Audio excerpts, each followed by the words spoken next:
Maladie de Parkinson fruste, rééducation et éducation du patient. Alors premièrement, l'historique. Nous sommes en Argentine, à l'âge d'or du tango, dans les années 40-50.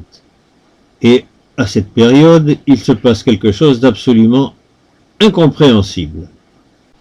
Il y a d'anciens danseurs qui ont eu la maladie de Parkinson et qui arrivent sur la piste de danse en marchant difficilement. Première chose étonnante, ils dansent beaucoup mieux que ce qu'ils ne marchent. Deuxième chose étonnante, plus la soirée avance, et mieux ils dansent. Et quand ils repartent, au bout de 2 heures, 2 heures et demie, des fois 3 heures de danse, eh bien ils remarchent normalement. Alors ça, à l'époque, on ne savait pas expliquer pourquoi.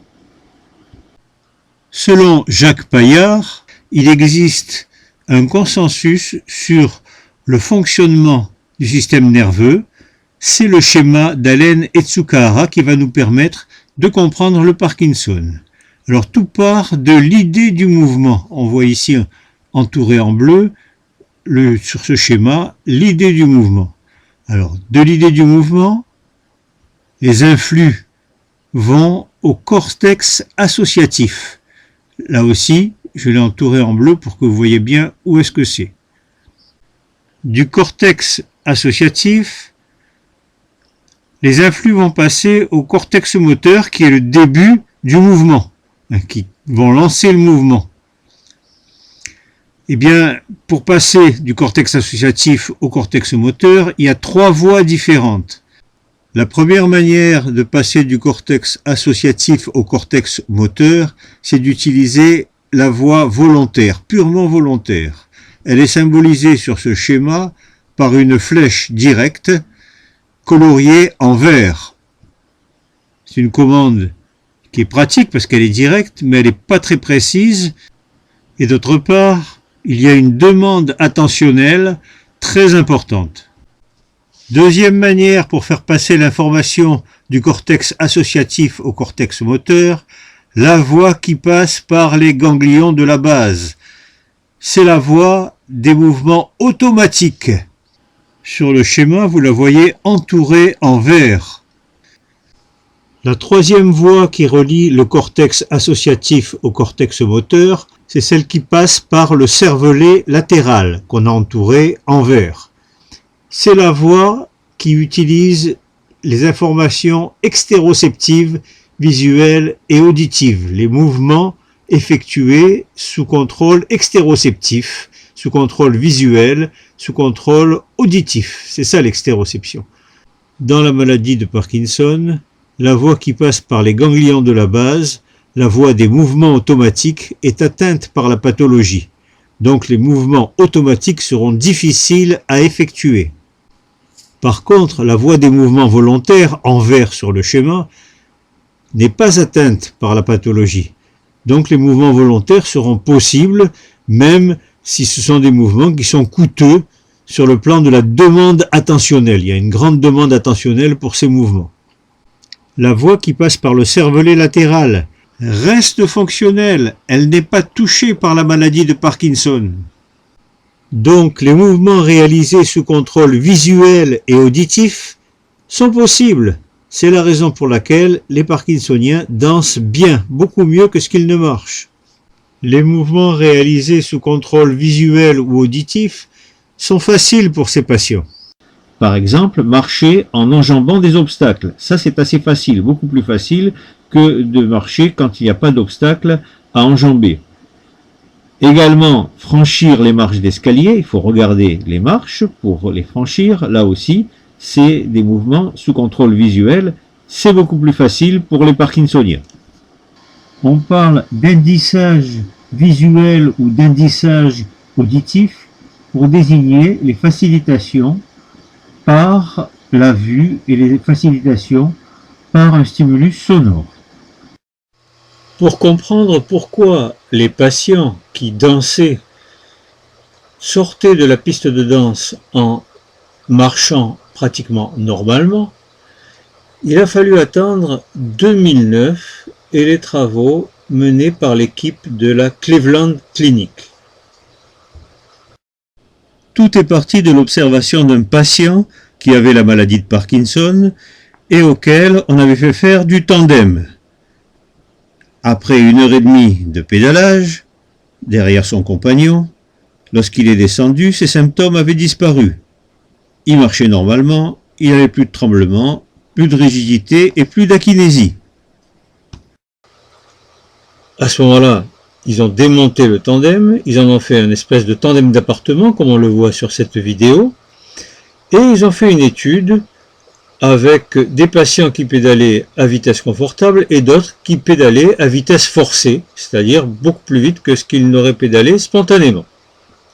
Seuls les patients qui pédalaient à vitesse forcée ont eu la diminution des symptômes, alors que ceux qui pédalaient à vitesse confortable ont amélioré leur déconditionnement à l'effort aérobie, mais n'ont pas eu cette diminution des symptômes. Il fallait donc atteindre une certaine vitesse pour avoir l'effet sur les symptômes. Ils ne se sont pas contentés de regarder les effets cliniques, ils ont aussi été voir ce qui se passait dans le cerveau. Et là, surprise, on s'aperçoit que l'exercice forcé active les mêmes zones cérébrales que la dopamine. La dopamine qu'on donnait aux patients comme médicament. Il semblerait donc que l'exercice permet une sécrétion naturelle de dopamine dans le cerveau. On voit ici la consommation de glucose dans le cerveau, à gauche après l'exercice et à droite après la prise de dopamine. Voilà cet article qui a été publié par l'équipe de la Cleveland Clinic. Chez les patients présentant une maladie de Parkinson fruste, ça veut dire à ses débuts, encore appelée phase de lune de miel, cela peut suffire pour avoir le même effet que les médicaments pendant quelques heures, voire quelques jours selon le stade de la maladie et l'intensité de la pratique. Il n'y a pas que le tandem ou les vélos électriques qui permettent d'obtenir ces effets positifs. Toute pratique physique rapide et prolongée ont le même effet.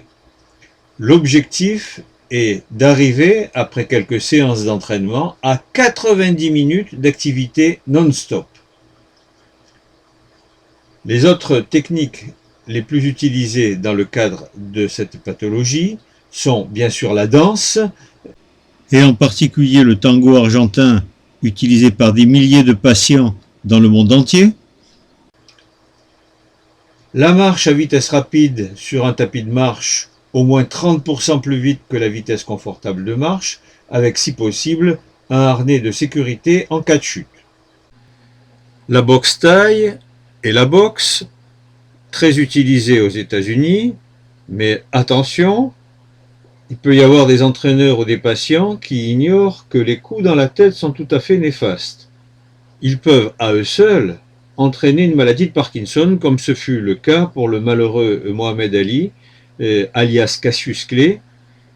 Les traumatismes, les microtraumatismes crâniens répétés peuvent aggraver les symptômes des patients, donc pas de combat, hein. Il est donc indispensable de préciser que ce ne sont pas les combats de boxe qui font du bien aux patients parkinsoniens, mais uniquement les exercices qui sont associés à cette pratique. Les échauffements, la musculation étirement, le punching ball, les coups de pied et les coups de poing dans les sacs de sable, etc. Toutes ces pratiques que nous venons de voir ont été validées par la médecine basée sur la preuve, mais il est probable dans l'avenir que d'autres activités physiques qui sont rapides et prolongées seront également validées. Par exemple, le cardio-training, les arts martiaux adaptés, en particulier le karaté, sans les combats là aussi et sans coup porté à la tête, la course à pied, la marche nordique, la marche aquatique, la natation, les sports de raquettes comme le tennis ou le badminton, le foot, mais sans taper le ballon avec la tête bien entendu. Cette liste n'est pas complète, c'est quasiment infini tout ce qu'on peut faire comme activité physique dynamique et prolongée. Autre conséquence importante en rééducation, autrefois on disait aux malades prenez bien vos médicaments avant de venir en rééducation. Ainsi vous serez au top pour pouvoir effectuer la rééducation. Maintenant c'est différent. On fait un petit peu comme les danseurs de tango argentin. Vous arrivez sans vos médicaments et c'est la rééducation qui doit vous faire sécréter de la dopamine naturelle dans le cerveau. La dopamine est un médiateur chimique et donc si on arrive à la faire sécréter naturellement, le sujet voit ses symptômes diminuer. Selon l'équipe de Cleveland Clinic, l'amélioration est de 35% d'amélioration. Ils ont mesuré ça de manière très précise. Ce type de protocole est utilisé pour les patients qui sont à la phase de lune de miel, c'est-à-dire à la phase où la pathologie est fruste. Quand ils prennent des médicaments, vous ne voyez quasiment rien.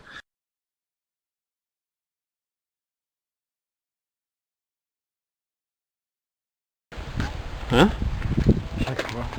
Donc vous courez dans les 25 minutes environ, une vingtaine de minutes, et au bout de 20-25 minutes, votre marche s'améliore, c'est ça? Ça devient quasiment normal. Ça devient quasiment normal.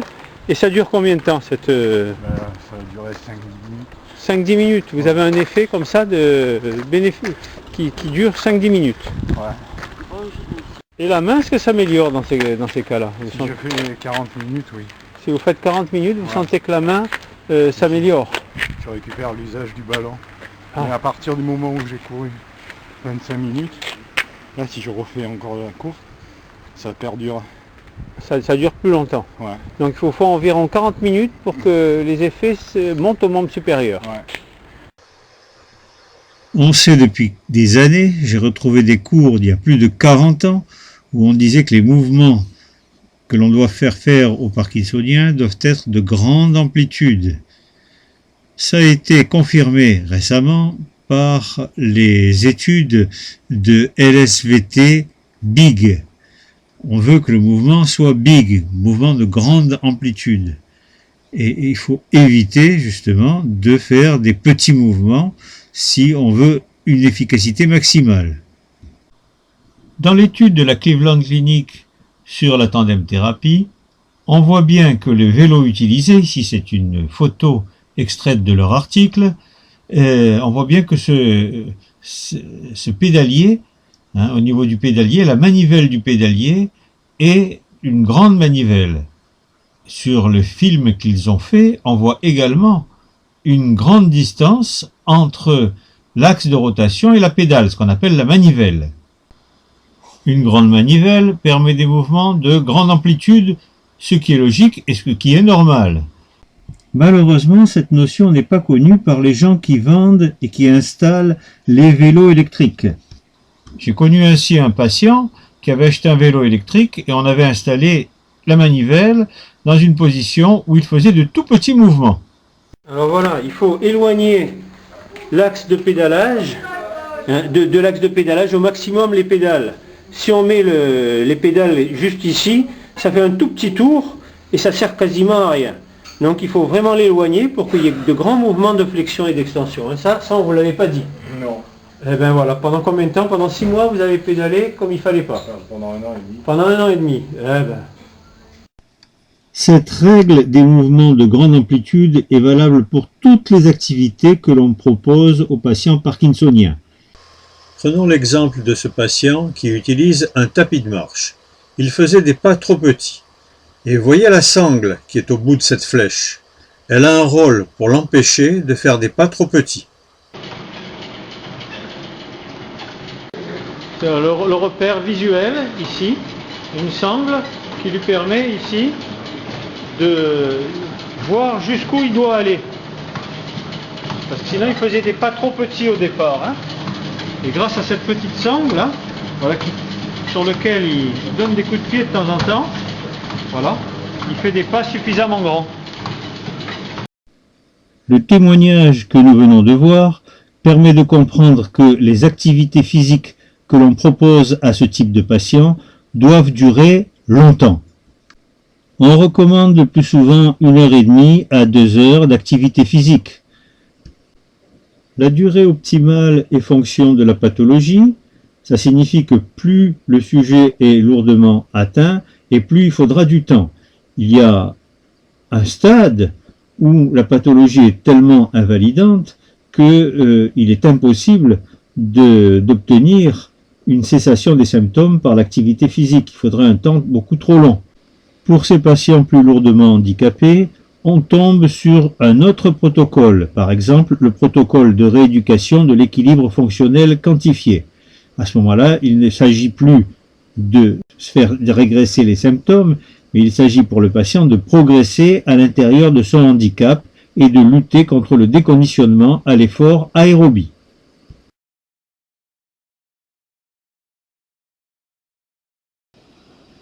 On peut également effectuer cette nage de salon avec de la musique pour donner un rythme, un indissage auditif en quelque sorte.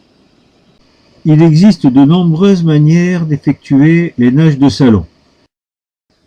Les patients parkinsoniens qui ont une atteinte fruste réalisent facilement ces différentes nages de salon. Par contre, le patient que nous voyons sur ce film présente une atteinte de gravité intermédiaire et c'est donc plus difficile pour lui. Il a fallu faciliter ses mouvements grâce à un indissage visuel. Ces mouvements doivent aller jusqu'à un but, c'est des topocinèses comme on dit. Premièrement, il doit toucher son gros orteil.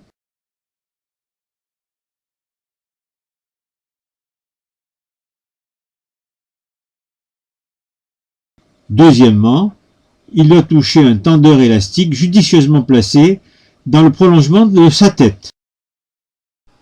Ces mouvements allant jusqu'à une cible sont appelés des topocinèses.